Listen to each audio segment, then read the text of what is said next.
Subscribe now and press the bell icon. Never miss an update. नमस्कार सभी साथियों को स्वागत करता हूं सबका इस YouTube चैनल पर जिसका नाम है स्टडी विद पीएन लोधा। साथियों आज हम शिक्षण विधियों का पेपर नंबर 54 हल करने वाले हैं। बहुत ही शानदार 20 क्वेश्चन देखने को मिलेंगे दोनों लेवल हेतु। वीडियो को पूरा देख करके जाइएगा, एक एक क्वेश्चन को समझकर हम हल करेंगे। तो चलिए शुरू करते हैं इस वीडियो को। पहला क्वेश्चन देखेंगे, निम्न में से मृदुल उपागम नहीं है, ग्राफ, ग्लोब, OHP या फिर बोर्ड। तो यहाँ पर देखिए जो सहायक सामग्रियाँ होती है उनको उपागम के आधार पर एक मृदुल उपागम होता है और एक होता है कठोर उपागम। तो ये जो मृदुल उपागम है और ये जो कठोर उपागम है, कठोर उपागम में जो मशीनों से संबंधित चीज़ें हैं वो आती है, जबकि और बाकी की चीज़ें मृदुल उपागम में आती है। तो यहाँ पर देखिए जो ग्राफ है, ग्लोब है, बोर्ड है, ये मशीनों से संबंधित नहीं है, लेकिन जो OHP ओवरहेड प्रोजेक्टर होता है जिसको हम सिरो प्रक्षेपी यंत्र भी कहते हैं। क्या कहते हैं? सिरो प्रक्षेपी यंत्र के नाम से भी जिसको जाना जाता है OHP ओवरहेड प्रोजेक्टर। साथियों ये मृदुल उपागम में ना आकर के ये आता है कठोर उपागम में। किस में आता है? ये कठोर उपागम में आता है। थर्ड विकल्प आपका यहाँ पर बिल्कुल सही है। आगे बढ़ेंगे प्रश्न नंबर 2 की ओर। दूसरा क्वेश्चन, सामाजिक विज्ञान में शैक्षिक भ्रमण उपयोगी होता है मूल्यांकन के लिए, आनुभविक साक्ष्य के लिए, मनोरंजन के लिए और इनमें से सभी। देखिए शैक्षिक भ्रमण जो बच्चों को करवाया जाता है, जैसे मान लीजिए कि भाई किसी भी जगह बच्चों को घुमाने के लिए ले गए, ठीक है, भ्रमण के लिए ले गए, तो उसका मूल उद्देश्य यहाँ पर पूछा गया है कि ये उपयोगी क्यों है, इसका उद्देश्य क्या होता है। तो साथियों देखिए मनोरंजन करने के लिए घुमाने नहीं ले जाते हैं, होता वहाँ पे मनोरंजन ज़्यादा है वो हो जाता है, वो अलग चीज़ है, लेकिन ऐसा यूँ नहीं है कि ये उपयोगी है कि भाई मनोरंजन करने के लिए बच्चों को भ्रमण कराने ले गए, तो ये गलत हो गया, तो ये भी गलत हो गया। यहाँ पर फिर आपका पहला विकल्प सही न होकर विकल्प नंबर 2 सही रहेगा। क्यों? क्योंकि दूसरा विकल्प है आनुभविक साक्ष्य के लिए। आनुभविक साक्ष्य मतलब क्या होता है? जहाँ पर बच्चों को प्रत्यक्ष अनुभव प्राप्त हो, जिस चीज़ के बारे में बच्चे जानने की कोशिश करें या जो चीज़ें बच्चों को हम सिखाना चाहते हैं, यदि आप उनको प्रत्यक्ष रूप से दिखाते हो उस जगह को, जैसे मान लीजिए किसी किले के बारे में बच्चों को पढ़ा रहे हैं, अब वहाँ पर यदि आप प्रत्यक्ष रूप से उस किले को बच्चों को दिखाते हो, भ्रमण के लिए ले जाते हो, तो प्रत्यक्ष अनुभव वहाँ पर उस चीज़ का करेंगे। इसलिए साथियों कौन सा विकल्प सही रहेगा? आपका विकल्प नंबर 2 बिल्कुल सही रहेगा। आगे बढ़ेंगे प्रश्न नंबर 3 की ओर। यहाँ पर आपका कौन सा विकल्प सही है? दूसरा विकल्प सही है। चलिए देखते हैं तीसरे क्वेश्चन को। प्रश्न नंबर 3, बालक में सर्वांगीण विकास हेतु क्या उपयोगी है?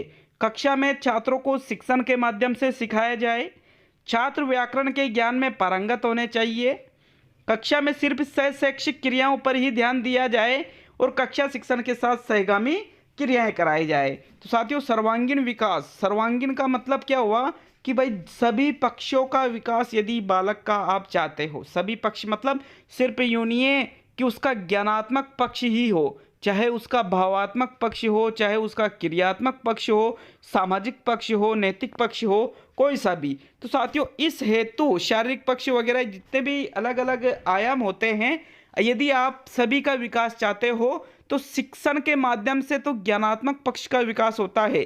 व्याकरण का ज्ञान पारंगत होने से ही क्या सभी सर्वांगीण विकास हो जाएगा? नहीं होगा। सिर्फ शैक्षिक क्रियाओं पर ही ध्यान दोगे तो अन्य क्षेत्रों में तो विकास हो जाएगा, लेकिन शैक्षिक क्षेत्र में विकास नहीं होगा।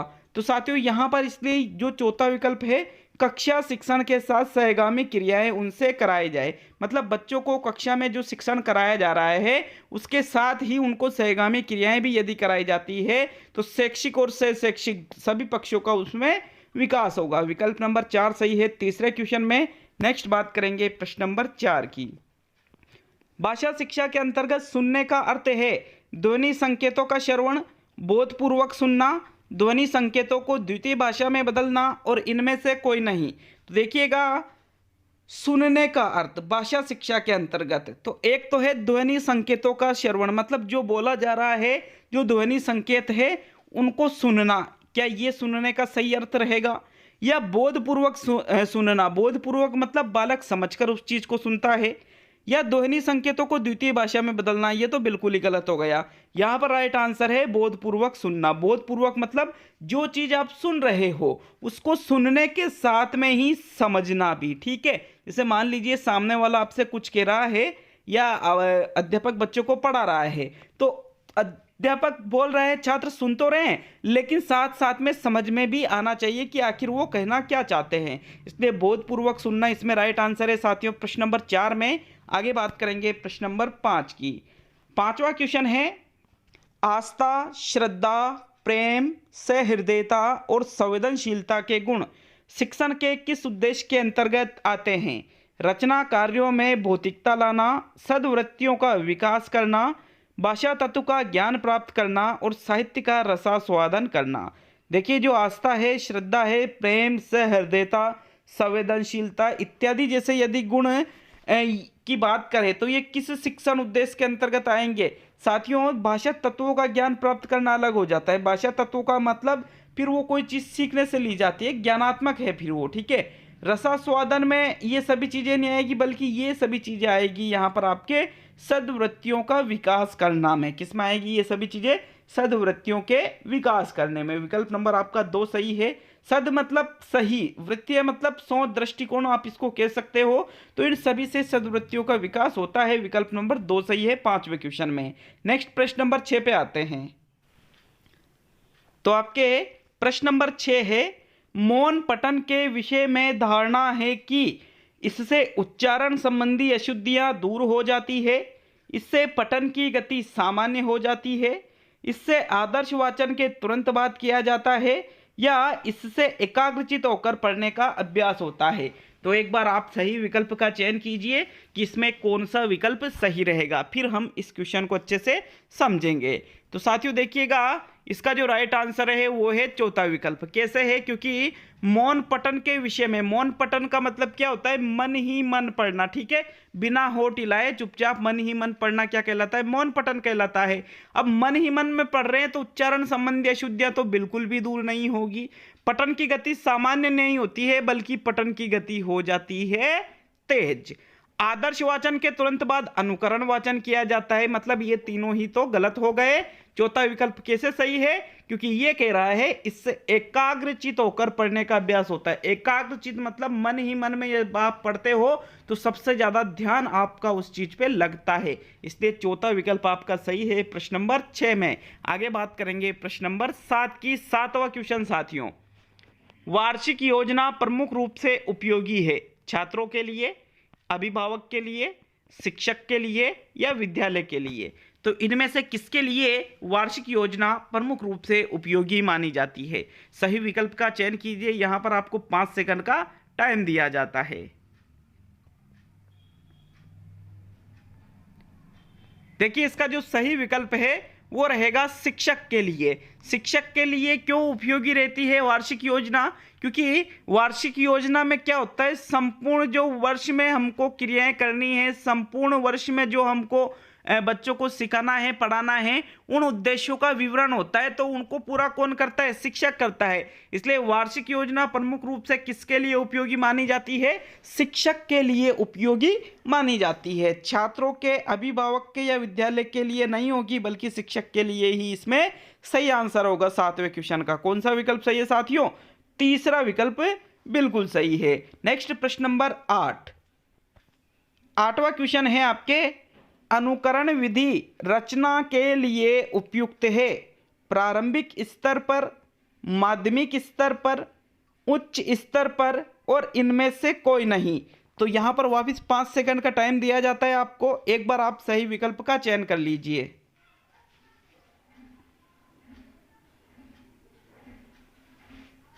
देखिए इसका जो राइट आंसर है वो रहेगा प्रारंभिक स्तर पर।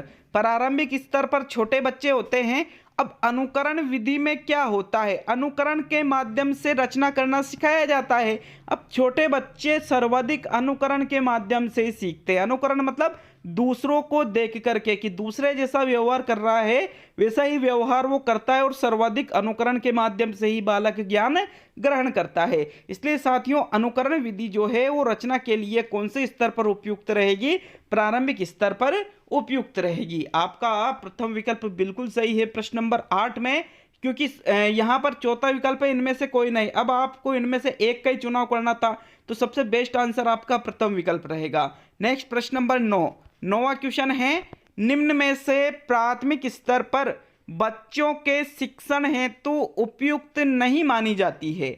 सहयोगात्मक अधिगम, व्याख्यान द्वारा स्पष्ट निर्देशित खोज विधि और प्रदर्शन विधि। वापिस यहाँ पर आपको मैं 5 सेकंड का टाइम देता हूँ। 5 सेकंड के अंदर आप इसका आंसर सोच लीजिए कि इसका यह आंसर है।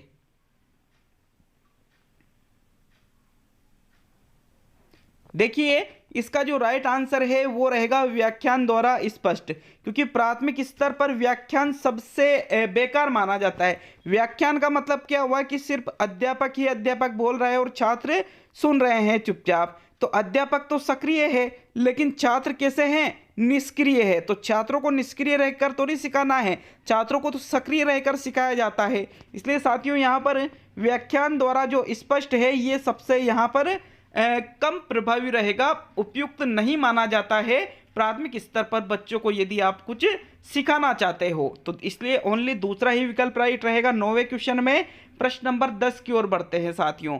प्रश्न नंबर 10 है आपके, देखते हैं, कौन सा गुण वस्तुनिष्ठ परीक्षण का नहीं है?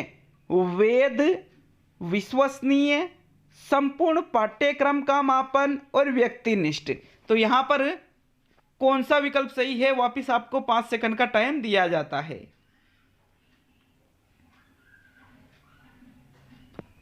देखिए, इसका जो सही आंसर है वो रहेगा व्यक्तिनिष्ठ। चौथा विकल्प बिल्कुल सही है, क्योंकि जो वस्तुनिष्ठ परीक्षण होते हैं, वस्तुनिष्ठ प्रकार के जो प्रश्न होते हैं वो वेद होते हैं बिल्कुल। विश्वसनीयता उनमें सर्वाधिक पाई जाती है, संपूर्ण पाठ्यक्रम का वो मापन कर लेते हैं, लेकिन व्यक्तिनिष्ठ नहीं होते साथियों। व्यक्तिनिष्ठता का उस पर बिल्कुल भी प्रभाव नहीं पड़ता है। इसलिए जो चौथा विकल्प है ये गुण नहीं है किसका?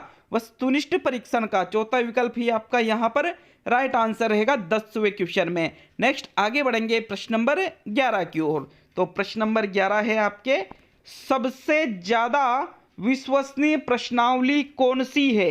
व्याख्यात्मक, मौखिक, वस्तुनिष्ठ और प्रायोगिक। तो यहाँ पर वापस 5 सेकंड का आपको टाइम दिया जाता है, सोच लीजिए इसका राइट आंसर और बताइए राइट आंसर 11वें क्वेश्चन का। देखिए, इसका जो राइट आंसर है वो रहेगा आपके वस्तुनिष्ठ, क्योंकि सर्वाधिक विश्वसनीयता वस्तुनिष्ठ प्रकार के प्रश्नों में ही पाई जाती है। मौखिक में भी उतनी विश्वसनीयता नहीं होती है, व्याख्यात्मक में तो और कम होती है, प्रायोगिक में भी उतनी नहीं होती है। जो वस्तुनिष्ठ प्रकार के प्रश्न होते हैं उनमें ही सबसे ज़्यादा विश्वसनीयता पाई जाती है। इसलिए आपका जो तीसरा विकल्प है प्रश्न नंबर 11 में वो ही आपका राइट आंसर रहेगा साथियों। नेक्स्ट देखेंगे 12वें क्वेश्चन की ओर। 12वें क्वेश्चन को देखते हैं। और एक बात और बता दूं, आप कमेंट करके जरूर जाया करो कि भाई इतने क्वेश्चन हमारे सही हुए हैं, हम 20 में से इतने क्वेश्चन कर पाए हैं। बिल्कुल ईमानदारी से कमेंट करके जाया करो। प्रश्न नंबर 12, सामाजिक शिक्षण की पाठ्य पुस्तक अनुरूप होनी चाहिए लेखक के, विद्यार्थी के, शिक्षक के और सरकार के। यहां पर वापिस आपको 5 सेकंड का टाइम दिया जाता है, बताइए राइट आंसर। देखिए, सामाजिक शिक्षण की जो पाठ्य पुस्तक है वो विद्यार्थी के अनुरूप होनी चाहिए, शिक्षक के नहीं बल्कि विद्यार्थी के अनुरूप होनी चाहिए। जैसे मान लीजिए कि भाई शिक्षक के अनुरूप यदि आप उनको करते हो तो फिर वहां पर विद्यार्थियों का तो ध्यान ही नहीं, शिक्षक को थोड़ी पढ़ना है, पढ़ना किसको है? विद्यार्थी को पढ़ना है। ठीक है, विद्यार्थी का जो स्तर है, विद्यार्थी जिस एज का है, विद्यार्थी उस समय कौन सा विकास किस प्रकार से करता है, इन सभी चीज़ों को ध्यान में रखते हुए किसी भी सामाजिक की क्या कोई सा भी सब्जेक्ट हो उसकी पाठ्य पुस्तक का निर्माण करना चाहिए। तो इसका दूसरा विकल्प सही रहेगा 12वें क्वेश्चन में। नेक्स्ट आगे बढ़ेंगे साथियों प्रश्न नंबर 13 की ओर। तो साथियों प्रश्न नंबर 13 है, इनमें से कौन सी व्याकरण शिक्षण की प्राचीन व परंपरागत विधि है? पाठशाला विधि, आगमन विधि, भाषा संसर्ग विधि और इनमें से सभी। देखिए इसके लिए वापस आपको टाइम दिया जाता है, इसका राइट आंसर बताइए।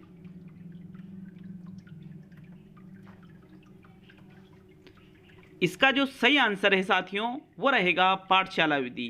कैसे? क्योंकि प्राचीन और परंपरागत विधि पूछी है व्याकरण शिक्षण की।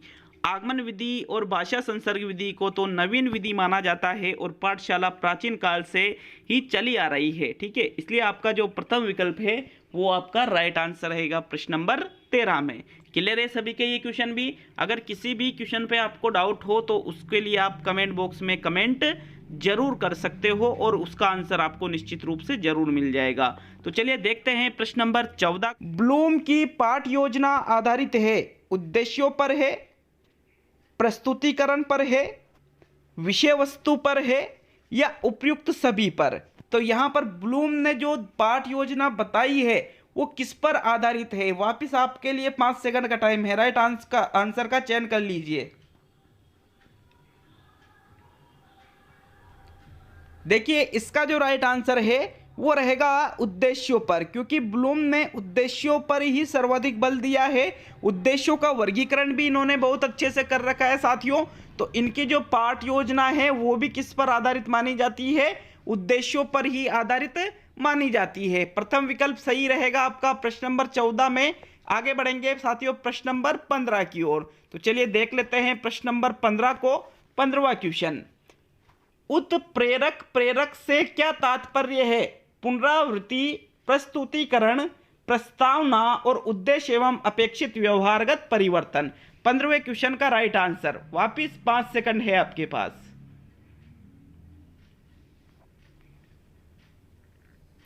देखिए राइट आंसर है उत्प्रेरक प्रेरक का मतलब होता है प्रस्तावना। प्रस्तावना को ही उत्प्रेरक प्रेरक के नाम से जाना जाता है, मतलब इसका अन्य नाम है प्रस्तावना का उत्प्रेरक प्रेरक।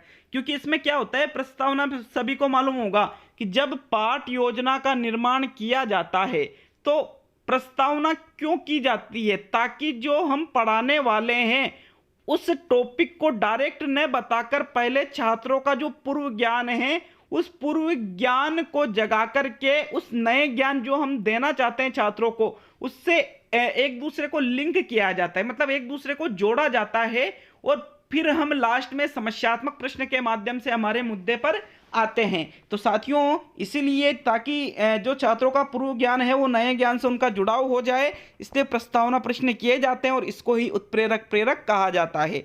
तीसरा विकल्प सही है 15वें क्वेश्चन में। नेक्स्ट आगे बढ़ेंगे प्रश्न नंबर 16 की ओर।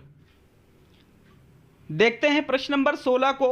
16वां क्वेश्चन है आपके, मूल्यांकन शिक्षण का एक अभिन्न अंग है क्योंकि इसके द्वारा, विकल्पों को देखिएगा, शिक्षण की प्रभावशीलता का पता चलता है, अध्यापक का बालकों पर प्रभाव बना रहता है, बालक अनुशासित रहते हैं और उपयुक्त सभी।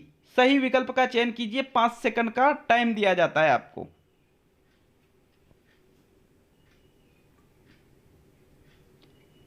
साथियों इसका जो राइट आंसर है वो रहेगा विकल्प नंबर 1। यदि आप चौथे विकल्प पर चले गए उपयुक्त सभी पर तो वो बिल्कुल गलत है, क्योंकि मूल्यांकन शिक्षण का अभिन्न अंग माना जाता है। क्यों माना जाता है? क्योंकि इसके द्वारा जो शिक्षण की प्रभावशीलता है कि हमने बच्चों को जो पढ़ाया है वो कितना वो बच्चों ने सीखा है, कितना वो प्रभावी है, ठीक है, कितना उस चीज को वो जान पाए हैं, प्रभावशीलता का पता चलता है मूल्यांकन से। मूल्यांकन इसलिए थोड़ी किया जाता है कि भाई अध्यापकों का जो प्रभाव है वो बालकों पर बना रहे, इसलिए मूल्यांकन किया जाए या परीक्षा वगैरह ली जाए, ऐसा कुछ नहीं है साथियों। यहाँ पर दूसरा विकल्प बिल्कुल गलत है, तो चौथा गलत हो गया, तीसरा भी गलत है। यहाँ पर ओनली प्रथम विकल्प ही सही रहेगा 16वें क्वेश्चन में। नेक्स्ट आगे बढ़ते हैं साथियों प्रश्न नंबर 17 की ओर। 17वां क्वेश्चन है आपके, बालक के सर्वांगीण विकास की जांच करने की उपयुक्त विधि मानी जाती है परीक्षण, मूल्यांकन, मापन और इनमें से सभी। राइट आंसर बताइए प्रश्न नंबर 17 में।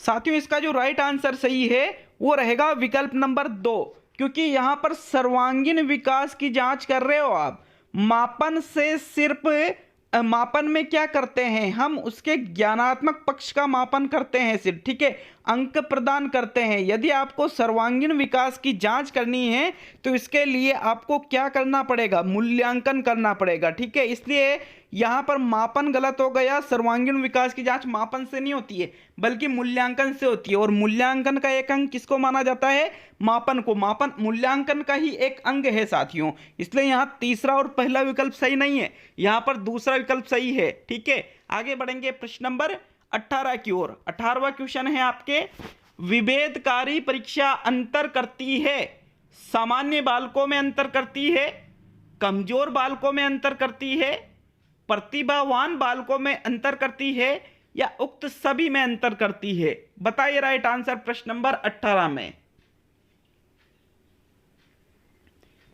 इसका राइट आंसर है उक्त सभी में, क्योंकि विभेदकारिता का मतलब क्या होता है आपको बिल्कुल याद होना चाहिए। विभेदकारिता का मतलब, विभेदकारिता का अर्थ यह हुआ कि देखो एक जो कक्षा होती है वहां पर सामान्य बालक भी होते हैं, वहां पर थोड़े कमजोर बालक या मंदबुद्धि बालक भी होते हैं, और वहां पर प्रतिभाशाली बालक भी होते हैं। सामान्य बालकों की सर्वाधिक संख्या होती है कक्षा में, प्रतिभाशाली और मंदबुद्धि बालक कम पाए जाते हैं। तो यहाँ पर जो विभेदकारी परीक्षा अंतर है, विभेदकारी परीक्षा जब ली जाती है तो वहां पर पता चलता है उससे कि भाई ये सामान्य बालक है, ये कमजोर बालक है, ये प्रतिभाशाली बालक है। इस प्रकार से विभेदकारी जो परीक्षा होती है वो सभी प्रकार के बालकों में अंतर करती है। चौथा विकल्प आपके 18वें क्वेश्चन में सही है।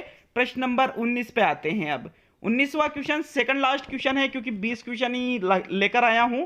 तो 19 क्वेश्चन, विद्यार्थी पाठ या उसके किसी भाग को अच्छी प्रकार से समझ रहे हैं या नहीं, इसके लिए उपयुक्त है गृह कार्य पहला विकल्प, बोध प्रश्न दूसरा विकल्प, मौन वाचन तीसरा विकल्प, और व्याख्या चौथा विकल्प। तो यहां पर सही आंसर का चयन कीजिए 19वें क्वेश्चन में। देखिए आपके 19वें क्वेश्चन में जो राइट आंसर है वो रहेगा बोध प्रश्न। गृह कार्य अलग चीज हो जाती है, गृह कार्य तो घर पर दिया जाता है, घर पर करने के लिए, ठीक है। मौन वाचन से थोड़ी पता चलेगा कि छात्र किसी चीज को समझ रहा है या नहीं समझ रहा है।